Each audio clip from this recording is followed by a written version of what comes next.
La revue des revues, une émission mensuelle présentée par David Reynard sur Judaïque FM. David Reynard, bonjour et bonne rentrée. Merci d'être avec nous ce matin. C'est moi qui vous remercie de me recevoir, Lise. Avec plaisir. Alors, David, en fait, c'est la rentrée. En fait, vous viendrez, je crois, toutes les 2 semaines.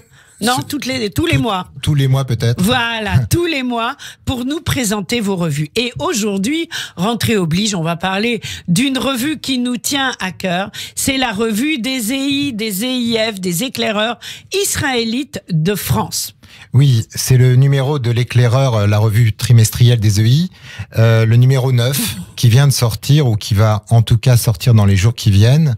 Ce numéro s'intéresse aux stratégies de la tradition juive pour affronter les crises.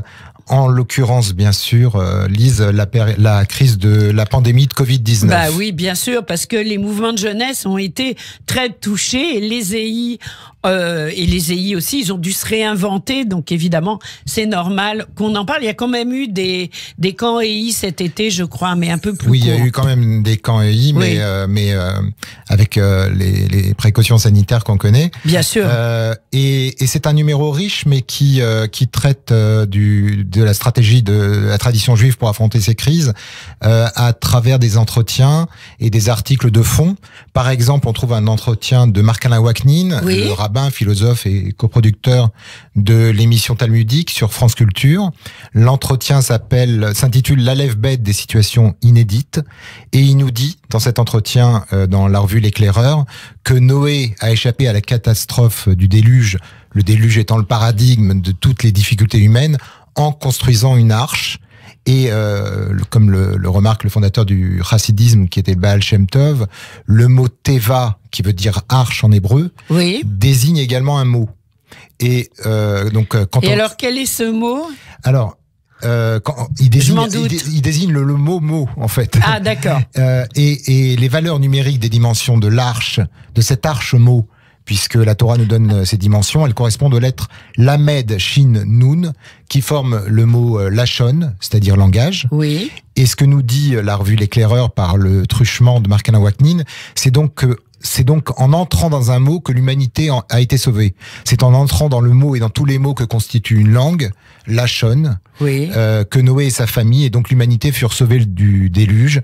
Et donc c'est par la littérature et par la poésie, grâce aux jongleurs de mots, si vous voulez, que l'humanité pourra être sauvée. Donc voilà, le retour et le recours au langage, si vous voulez, celui de la poésie ou de la littérature, sont, nous dit cette revue, en période de crise, un viatique, parler, échanger verbalement, exprimer ce que nous traversons, c'est essentiel pour éviter l'effondrement. Alors justement, comment dit-on épidémie en hébreu ? Alors, en hébreu... on dit pas épidémia, non ? Non, ça c'est... non, en fait, le mot auquel on songe spontanément, c'est Magéfa, qui a donné virus, nagif. Et dans la Bible, cette racine est associée à la brutalité ou à la punition, comme par exemple dans les plaies d'Égypte, mais de la revue L'Éclaireur nous suggère que le mot qui conviendrait serait plutôt déver, qu'on traduit par peste. Oui. Cette dernière étant... Déver, c'est l'une des 10 plaies d'Égypte. C'est ça. Quand on fait le Seder de Pessah, on dit déver et voilà. C'est ça, et c'est même le paradigme de l'épidémie. Bien sûr. Et on songe notamment à l'épidémie qui avait été évoquée comme punition quand a été transgressé l'interdit biblique de dénombrer le peuple. C'est-à-dire que c'est une faute qui revient à considérer la somme globale des individus et non, si vous voulez, leur individualité. Et la tradition juive se méfie plus que tout, nous dit cette revue, de la perte de la singularité de chacun cachée derrière un numéro ou caché derrière un masque. Oui. C'est pourquoi les recensements se font, selon la Torah, par l'intermédiaire d'une somme d'argent, un demi-cycle, c'est-à-dire quelque chose d'incomplet qui oblige à penser la relation à l'autre demi-cycle. Et la peste touche tout le monde indifféremment. La deuxième leçon, donc, après celle du salut par le langage, que nous donne cette revue, c'est précisément de ne pas tomber dans le piège de l'indifférenciation, d'où l'importance dans le judaïsme, par exemple, du nom propre. Ah oui, c'est-à-dire ? L'importance de la singularité, de l'idiosyncrasie, chacun est un plus un. Oui, voilà. On n'est pas des matricules N+1 interchangeables dans une matière humaine indifférenciée, si vous voulez. Alors, si tout n'est pas prévisible, peut-on se préparer à l'imprévu? Peut-on être prêt face au mal? Et est-ce que la revue L'Éclaireur nous dit quelque chose là-dessus? Claude Birman, parce que ce numéro est très riche quand même. Oui, je vois, c'est impressionnant. Hein. Claude Birman rappelle dans ce numéro que rien n'est plus prévisible en un sens que l'imprévu, car l'homme ne sait pas ce qui sera, dit le Coëlette. Il peut y avoir de l'imprévu à tout moment, à chaque tournant. Les hommes l'oublient sans cesse, évidemment, parce qu'on peut pas être constamment lisse sur le qui-vive en permanence. Bien sûr. Tout abri demeure précaire, mais cette vulnérabilité qui est liée à notre finitude est aussi une disponibilité, espérons-le en des sombres temps, à d'heureux événements. La revue des... Ça nous remonte le moral. On fait ce qu'on peut. Hein. Oui.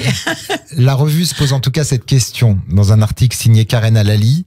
Dans quelle mesure la littérature et l'histoire juive offrent-elles une ressource pour penser l'imprévu quand ce dernier ébranle les conditions habituelles, si vous voulez, de l'existence? En tous les cas, je vous interromps, ce numéro, c'est un numéro très dense qui peut être lu non seulement par les EI, mais par toutes les générations. C'est important de le préciser. Et j'en profite pour passer un message, c'est que ils vont nous écouter, les EI. Donc, s'ils veulent venir, même sans leur revue, ils sont les bienvenus dans le studio de Judaïque FM. En cette rentrée, j'avais envie de faire passer le message. Il suffit de me contacter. Voilà. C'est essentiel qu'il y ait des mouvements de jeunesse juifs dynamiques. C'est essentiel, dynamiques, intelligents, qui ont une vraie réflexion. Bravo aux EI. Alors, où est-ce qu'on peut trouver ce numéro de l'Éclaireur? Alors, sur le site des EI, et on trouvera aussi la liste des librairies où l'on peut se procurer la revue sur leur site.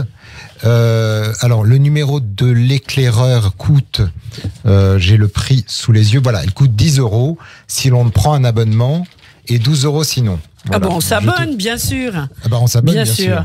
Évidemment. Alors, je sais que vous aimez cette revue. C'est pour ça que vous avez choisi, en ce jour de rentrée, d'évoquer cette revue-là. Dans la prochaine émission, je crois que vous nous parlerez d'une autre revue, haute en couleur également, qui a à voir avec un certain contexte psychanalytique. C'est la revue Chibolette. Oui, Lise, je crois que vous connaissez le professeur Michel Gad-Volkovitch. Bien sûr, il est déjà venu. Qui est un des grands intellectuels de notre époque et qui nous aide à penser avec ce numéro de Chibolette la transmission en question. Donc ce numéro part d'une citation de Freud: ce dont tu hérites de tes pères, acquiers-le pour mieux te l'approprier. Donc il interroge la transmission, il pose des questions comme comment se construit un sujet, comment se construit un peuple, qu'en est-il d'une éthique et d'une politique de la transmission, en quoi les idéologies totalitaires dont l'antijudaïsme est un paradigme manifestent-elles transmission de la haine et haine de la transmission. Donc c'est dans la revue de Michel Volkovitch dont on parlera le mois prochain. Chibolette. David Reinhardt, merci beaucoup d'avoir été avec nous. C'est moi qui vous remercie infiniment, Lise. Le mois prochain. Au revoir, bonne journée. Au revoir.